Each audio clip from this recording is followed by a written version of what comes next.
அடுத்தது பிரியாணி மசாலா. இதுவுமே வந்து அதிகமாக தேவைப்படும்ல. எனக்கு வந்து நெய் சாப்பாட்டுக்கு, இதுக்கு தேங்காய் சாப்பாடு எல்லாத்துக்குமே வந்து பார்த்திங்கன்னா இந்த பிரியாணி மசாலா யூஸ் ஆகும்.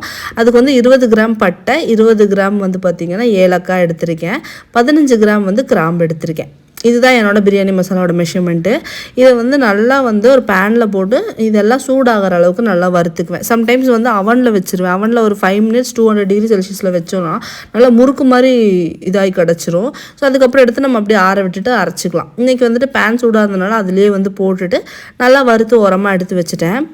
இது கொஞ்சம் ஆறுறதுக்குள்ளே மற்ற வேலையெல்லாம் பண்ணிட்டு வந்துட்டேன். பட் நான் உங்களுக்கு வீடியோவில் இதை வந்து நான் காட்டிடுறேன். ஃபஸ்ட்டு இது ஆறுனதுக்கப்புறம் இதெல்லாம் போட்டுட்டு நல்லா அரைச்சி எடுத்துட்டோம் அப்படின்னா நம்மளோட பிரியாணி மசாலா ரெடி ஆகிடும். அதேமாதிரி ரொம்ப அதிகமான குவான்டிட்டியில் அரைச்சாலுமே அதோட மனம் அந்தளவுக்கு நல்லா இருக்குங்கிற மாதிரி இருக்காது. இது ஒரு 20 டேஸ் வரைக்கும் எனக்கு வரும். ஸோ அதனால் அந்தளவுக்கு மட்டும் நான் அரைச்சி எடுத்துக்கிட்டேன். அடுத்தது ஒரு இன்ஸ்டண்ட்டான சாய் மிக்ஸ் ரெடி பண்ணலான்னு நினச்சிருந்தேன். ஏன்னா லாஸ்ட் மினிட்ல நான் சாய் தான் வந்துட்டு பார்த்திங்கன்னா எனக்கு வைக்கவே முடியாது சஹர் டைமில். அதனால தான் இந்த ஒரு ரெசிபி பார்த்து எடுத்து வச்சுருந்தேன். ஒரு அரை கப் அளவு சாயத்தூள் வந்து மிக்ஸி ஜாரில் ஆட் பண்ணிக்கிட்டேன். ஒரு அரை கப் அளவு வெள்ளை சர்க்கரையும் ஆட் பண்ணிக்கிட்டேன்.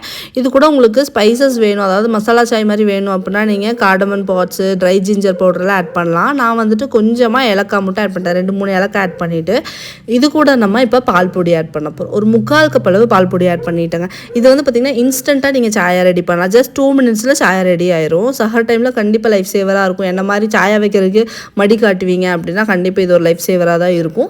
எப்போ டெய்லி குடிக்க வேணாம், எப்போது டக்குன்னு ஒன்று குடிக்கணும், டைம் இல்லை, ஒருவேளை பால் இல்லை அப்படிங்கிற மாதிரி டைம் வரும்ல. ஸோ அந்த டைமில் இது டக்குன்னு குயிக்காக வந்து நம்ம யூஸ் பண்ணலாம்.